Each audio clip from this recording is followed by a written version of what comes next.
service and service teachers to our Co-Teaching 2021 conference. Before we begin, we would like to acknowledge the Kulin Nations and traditional owners of the land that this recording is filmed on. We would like to pay our respects to the elders and the people past, present, and emerging. It is my pleasure to introduce the team for today, which is myself, Veronica, Chloe, Charlotte, and Donna. This conference will be split into 5 sections, which is what is the classroom context, what is co-teaching, and how can we practically use this strategy in our classroom, how is co-teaching beneficial, and why and how can co-teaching be evaluated, the efficacy, effectiveness, and evaluation of co-teaching, and an additional resource.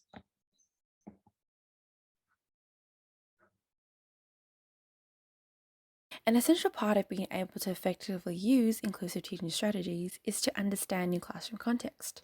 Our classroom context is as follows: a government primary school with a Year 3 class with 26 students with 14 girls and 12 boys, located in a low socio-economic suburb.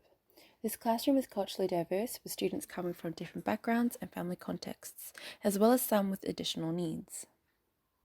12 of them have Afghani, Indian, and Albanian cultural backgrounds, however are born in Australia with English as their main language. 8 of them are Australian who speak English as their first language, with 6 students coming from Vietnamese and Chinese cultural backgrounds who speak English as their second language. 12 students are at standard, 10 students are under the standard, and 4 students are above the standard.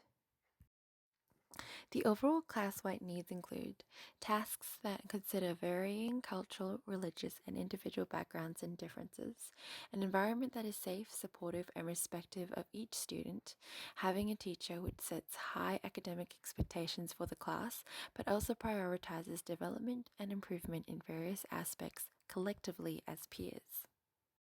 The individual needs of the classroom include EL support as there are differences in language and culture, additional needs support such as for ASD, behavioral support as to build and develop their social, emotional, and physical wealth, as well as extra support for students who are both above and below the standard. So what is co-teaching? Co-teaching is an inclusive teaching strategy that seeks to deliver instruction to a diverse group of students in a general education setting and in a way that flexibly and deliberately meets their learning needs, by having 2 teachers rather than 1.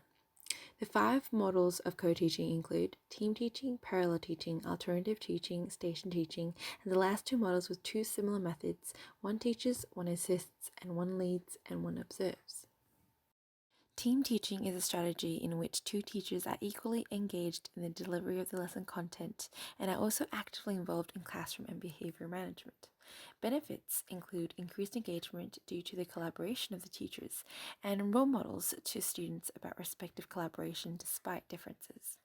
A practical way of using this strategy would be to purposefully demonstrate complementary teaching styles and strategies which suit the students' learning needs. Parallel teaching requires both teachers to teach the same information to the class. However, students are divided into 2 even groups and are taught simultaneously. Instructions presented may differ and could target a specific group of students, but the duration of time will be the same. Benefits include being more effective for students who hesitate to participate in class, and a lower student-to-teacher ratio, which can result in greater participation, engagement, and learning quality.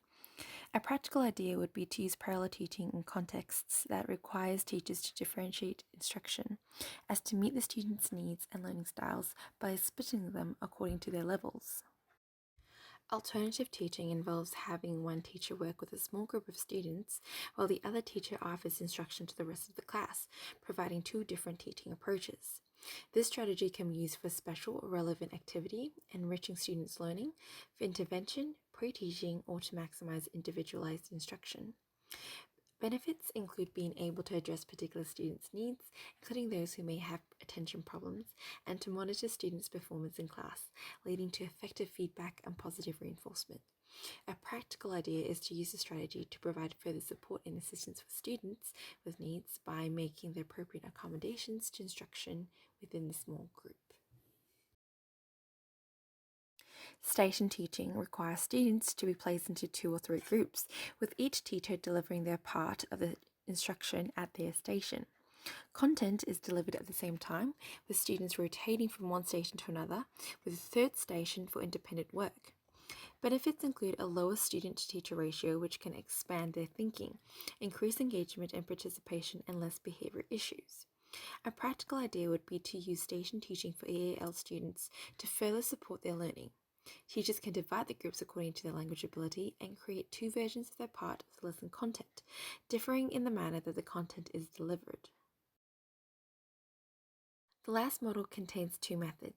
One lead, one observe requires one teacher to teach the content to the class, while the other collects data by observing the students according to what both teachers have decided beforehand to look for. Benefits include being able to observe students' behavioral traits with less distractions or interruptions and assessing students' learning approaches and patterns as to translate into data that can inform future lesson planning and interventions. A practical way would be to use the strategy during the first few weeks of school and at near the end of the school year as a way of recording students' behavior, learning style, and academic progress. This is particularly useful for our diverse classroom context, as uninterrupted observation can assist in future classroom planning. Similarly, one teach, one assist is where one teacher has a primary instructional responsibility while the other assists a student with their work, monitors behaviors, or corrects assignments. Notably, teachers should take turns and switch their roles from time to time. Benefits include students who can ask for help without attracting too much attention and allow enhanced orchestration of learning tasks and classroom discussion. A practical idea to use this strategy effectively would be when you as teachers are familiar with your classroom and your students as individuals and provide the support needed by them who have diverse learning needs. Yet again, this can address multiple aspects in a diverse classroom.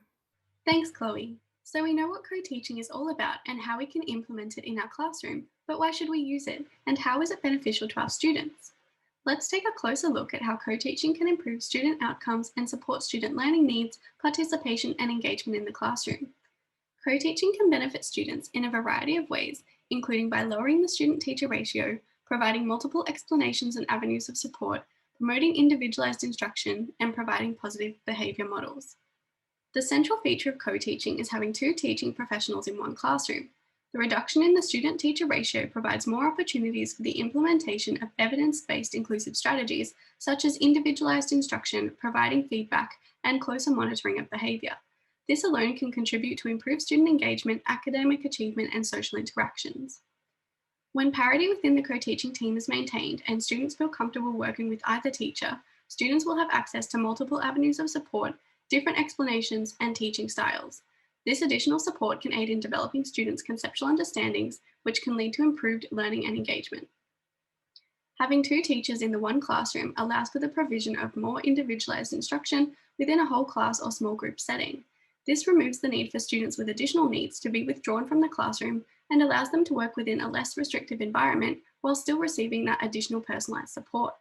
Co-teaching therefore removes the stigma associated with withdrawal and promotes inclusion. This can encourage acceptance of differences such as different cultural backgrounds and promotes feelings of belonging, which can improve participation and positively impact student self-esteem. Inclusion also offers students more agency in their learning and improves their self-efficacy, leading to improved engagement and motivation to achieve their learning goals. Group work facilitated by co-teaching provides opportunities for students to observe and model positive social behaviours, leading to improvements in behaviour management, self-regulation, and student interaction. As student behaviour becomes more positive and constructive, distractions are minimised, allowing all students to effectively engage with their learning. Additionally, co-teachers can act as positive models of teamwork and authentic collaborative behaviour, which can guide students in developing their own social and emotional learning skills. Now that we've established some general ways in which co-teaching can benefit all learners, let's see how we could use co-teaching in our classroom context. To quickly recap, in our class we have 5 students on the autism spectrum, 6 EAL students, and students at a range of learning levels with 4 high achievers and 10 students working below standard. For our ASD students, learning in mixed ability groups can lead to improvements in their learning progress. In addition to the general benefits that integration into a mainstream education class can provide, when collaborating in mixed ability groups, students with ASD will be working at the higher academic level of the general classroom. This will challenge students, helping them stay focused and motivated, improving their academic achievement and engagement. Also, working with peers provides students with ASD opportunities to observe positive behaviour, which can support them in improving their own behaviour management, which in turn improves peer relationships and social interaction, increasing participation and comfort in the classroom. For our EAL students, inclusion in the general classroom immerses them in English language learning. Being surrounded by their English-speaking peers of a variety of academic abilities provides our EAL students with more opportunities for students to develop their speaking, listening, and writing skills. Other students will act as models for our EAL students to observe and learn from. Developments in communication skills can also lead to an improved sense of belonging, peer interaction, and participation in learning activities. Encouraging student collaboration and interaction also promotes the confidence and sense of belonging for EAL students and ethnically diverse students because it encourages acceptance of differences. Additionally, having two co-teachers in the classroom, one of which could be an EAL specialist teacher in this context, provides our EAL students with additional support and strategies to facilitate their learning. For our students working at a range of standards, the opportunity for group work and the additional avenue of support is especially effective in improving their learning outcomes. Co-teachers can provide more personalised learning to students working in small groups and have more opportunities to monitor student learning and identify and address areas of concern quickly, improving student learning outcomes and progression. Our high achievers will benefit from mixed ability grouping as it provides them the opportunity to support and instruct their peers. In order to provide instruction, these students will need to further develop their conceptual understandings, which will challenge them and extend them.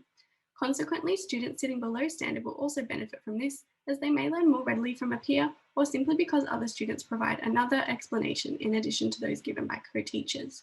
Alternatively, grouping students based on a common difficulty or strength can promote collaborative reasoning and either extend or support these students. So we have established that co-teaching as a general approach is beneficial for students, but which model is most effective? The efficacy of the co-teaching approach that you choose to implement is entirely dependent on your classroom context, your students, your co-teaching partner, and yourself. However, there are trends to suggest that some approaches are generally more successful than others. A range of studies have reported that although it is one of the most commonly used approaches, the one teach, one observe, or one assist model has reported the least impact on student outcomes compared to the other co-teaching models. It is suggested that using a variety of co-teaching models and maintaining flexibility in your teaching approach, altering it to suit the specific learning needs of your students, is what can be most beneficial. For example, in relation to our classroom context, alternative teaching and parallel teaching may work effectively for some lessons, as these models are engaging and lend themselves well to small group instruction. These approaches encourage peer collaboration, and the requirement for discussion can improve student engagement, so we might swap between these models often. Please refer to our information sheet handout for some suggestions regarding choosing the right co-teaching approach for your class. If you would like to read more about the comparisons between the co-teaching methods, please see the references below. Why should co-teaching be evaluated? Due to the diversity of our classrooms, where we have students with different needs and abilities, we as teachers need to be able to support them. Having a partner teacher in co-taught classrooms allows for shared responsibility for learning about our students. Rivera and colleagues express this in their research, stating that teachers learning about students and having shared responsibility can lead to the development of enhanced understanding of students and diversity. This leads us as teachers to be more attentive to our inclusive practices to meet individual student needs with a critical attitude, which is noted by Moberg as lacking in teachers. Additionally, co-teaching allows for consistent reflection on teaching practices, which enhances student learning by understanding their needs and creating informed goals. How can co-teaching be evaluated? As the majority of the research indicates, evaluating the direct effect that co-teaching has on the learning outcomes of our students can be difficult. The evaluation strategy that you choose to use will depend on the co-teaching model you have implemented and the expectations you have for yourselves as teachers and also of your students. The co-teaching cycle outlines the stages involved in co-teaching implementation and offers some ideas for evaluation of the approach. In order to be effective, co-teachers should be collaborating at every stage of the cycle. The first stage in the cycle is co-planning, which involves co-teachers discussing their teaching philosophies, goals, and expectations of the partnership and their students, and any challenges that could arise. This is followed by co-teaching, where co-teachers put into practice their evidence-based plans. This is followed by the debriefing stage, which involves co-assessment. co-teachers use this stage to assess student learning and critically analyze their practice, providing constructive feedback to be applied for future instruction. The final stage of the cycle is co-reflection, in which co-teachers reflect on their practice and use assessment data to evaluate student learning and the efficacy of their co-teaching partnership.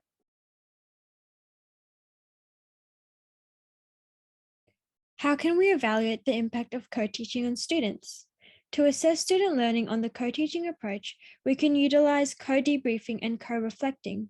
In co-debriefing, we can draw on achievement data to evaluate if students are achieving their goals, or descriptive data, such as student and teacher reflections, attitude, or engagement surveys.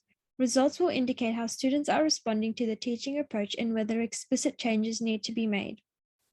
In co-reflection, co-teachers can evaluate the success and efficacy of their co-teaching partnership.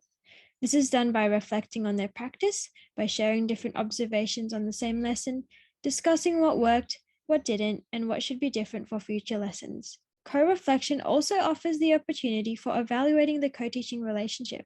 A positive co-teaching relationship can be indicated by frequent collaboration, communication, and teacher parity, and is a good indicator of co-teaching success. Co-teaching can also be evaluated through student-teacher observation, which is a formative approach. It provides an opportunity for co-teachers to evaluate authentic student engagement, interaction, and learning. Positive indicators of co-teaching success can include positive, open, and constructive interaction between students and co-teachers. Student behavior can also be observed through how students respond to specific strategies and differentiation, and how they engage with the content and their peers. This allows teachers to learn about students in a holistic way to see what are the major influences in their learning. Based on co-debriefing, co-reflection, and student observations, we can gain a rich idea of whether co-teaching positively impacts the engagement and the learning outcomes of our students. What should co-teaching look like in a classroom? Here are a couple of indicators of effective co-teaching. Co-teacher collaboration. Co-teachers should be cooperating at every stage of the co-teaching cycle. This should be evident by successful lesson implementation, effective classroom management, strong student engagement, and frequent respectful communication between co-teachers. Student-to-teacher interaction. Both teachers should be comfortably interacting with all students, regardless of abilities, and using inclusive language to promote a positive classroom environment. Additionally, teachers should be differentiating their instruction depending on the needs of their students and providing scaffolded instruction and tiered support. And student-to-student discussion. Students should be actively initiating and engaging in classroom discussions with both co-teachers and their peers using respectful and inclusive language. If students feel comfortable to initiate peer support, that is an excellent indicator of co-teaching success. Our information sheet also has some more ideas about what an effective co-taught class should look like.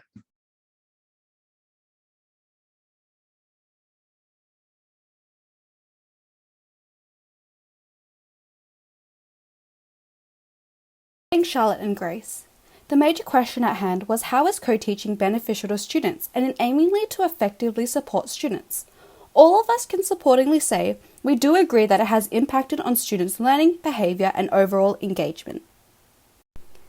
There was improvement in learning outcomes from many of our students. During the co-reflecting stage, we discussed the impact we saw from students' learning portfolios and the observations of our group sessions. Having variability of perspectives helped out our students, especially our EAL and lower level students. Having concepts explained in multiple ways also helped out our higher level students. This stimulated their higher order thinking to make those connections between points of views. This enhanced the environment by becoming a creative outlet for students and ensuring all students were learning to their full potential. The classroom climate saw a shift in the interactions between students. We saw that teacher and peer relationships were developing to be a lot stronger. Because students saw positive ways to communicate and saw a model of teamwork, they then followed these strategies. Nyefield and Nissim also reported this on their research. We measured co-teaching through student data of the previous years and the beginning of the year and student goals. We were sure to be consistent when referring back to them to see if progress of learning was made. Mackey and colleagues asked teachers how they measured success, and this was the method they also utilised. However, further research needs to be done to enhance teachers' central reason for collaborative co-teaching. Mackie has suggested that it should be on improving student outcomes. When understanding the results, we did notice factors that were essential in producing effective co-teaching environments and results for our students. We used a plethora of methods throughout our lessons, and we found that it does depend on the context of our students. However, team teaching was quite effective in employing a wider approach of perspectives and higher order thinking skills. This also allowed for modeling of communication and cooperation skills. Ultimately, we did deliberate about what method to use, but the selection of one of these methods or models should be guided by students' characteristics, needs, the content areas, and your instructional goals. Some students were confused as to why there were 2 teachers in the class. However, through explaining and being clear on the expectations and the layout of the class, there was less confusion. They did report that they received more academic assistance and had fewer behaviour problems in co-taught classrooms, which coincided with the results from Hang and Rayburn. From our discussions and reflections, we saw positive impacts on students' academic and social-emotional learning and focused attention. Similar to the results of Moraski and Swanson, our students with special needs had great achievements with their mathematics and their reading levels. This could be attributed to the extra attention and the support that is given with having 2 teachers and the smaller ratio of students to teachers, which mirrors Shrugg's, Massaropieri, and McDuffie's findings. Effectiveness relied much on the planning involved from teachers and staff. Working cooperatively is inherently a key role of co-teaching and in any teaching environment. It is essential for determining the achievement standards of students that need to be met and how to do so. During the planning time, it is crucial that teachers exchange their knowledge of the curriculum and their students, as well as approaches to teaching and learning in order to determine how you guys can work as a team. So by having a synchronized idea of co-teaching is crucial for that effective communication and planning of lessons. Collaboration means that teachers coordinate and you guys bring together your expertise to attain that common goal of inclusive learning. Overall, the major findings of our experience with co-teaching were nonetheless positive and worthwhile. This method has meant that we learned a lot more about our students and the ways they learn and ways we can facilitate better learning. Having ongoing support through professional development is crucial for beneficial long-term results. Successful implementation of co-teaching does rely on a process of school and professional development for structures and resources that are supporting that overall collaboration. However, timing and facilitation of planning was needed in order to reach the desired and intended results for our students, and so that we could facilitate those meaningful and in-depth enrichment learning activities for them. In a study conducted by Mofield, her findings from an evaluation of co-teaching of general and gifted students found that it would not fit all classrooms, students, and subject areas. If you're using team teaching for a math lesson for Year 2s, it may or may not be as effective for Year 5s. Hence, it should be noted that through the planning and discussions prior to the teaching stage, teachers should focus on improving student outcomes, and this reflects back to Mackie's discussion on teachers' central reason for co-teaching. For our students, the classroom has become a positive environment for insightful discussions and a breeding ground for creativity of perspectives and concepts. For much of our students, there was an increase in self-confidence, which meant they were more willing to participate and attempt the activities. Further investigation into the understanding of an online component would have been preferable, as online learning has become a bigger part of our routine due to COVID. Chan and colleagues have done some insightful research into this area, which I would suggest having a read of. The plethora of models enables us to cater for the diversity of our students' abilities. For further reading on developing your co-teaching practices, Toby Carton and Wendy Moraski's book, Do's, Don'ts and Do Betters is a great read. As well as if you would like to see co-teaching in action, check out Sarah from Teacher is Happy on YouTube.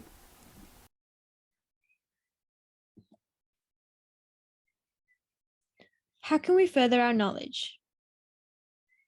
We've provided a small tip sheet with a summary of the main points for you to further your knowledge and learning of co-teaching. Notably, the theme of our tip sheet is ocean, because co-teachers are in the same ship together, they stay together. The second page is also meant to look like a submarine to suit the theme. Please scan the QR code for the PDF of this tip sheet. Finally, you've made it to the end. So here are a few key points from this conference. Co-teaching is all about professional collaboration. This means that co-teachers are involved in all aspects of planning, creating, implementing, and reflecting on the lesson. The 5 models provide you and your co-teacher with options to best suit the needs of your students, such as those with additional needs, EAL needs, cultural, and those with mixed abilities. Hence, co-teaching allows the inclusion of all students by providing individualized instruction within a whole classroom environment, which encourages student collaboration, acceptance of differences, and improves self-concept. This reaps social, academic, and emotional benefits for students. Researchers such as McKay et al. Also supports that the efficacy of co-teaching creates an inclusive environment, and it is also further effective for the classroom due to its collaborative approach. Nonetheless, you and your co-teacher should be reminded to use the right co-teaching method in the appropriate subject area, class, and students. Nonetheless, you and your co-teacher should be reminded to use the right co-teaching method in the appropriate subject area, class, and students. So, we'll leave you with a quote from Spedenik. Unity is strength when there is teamwork and collaboration. Wonderful things can be achieved. Thank you.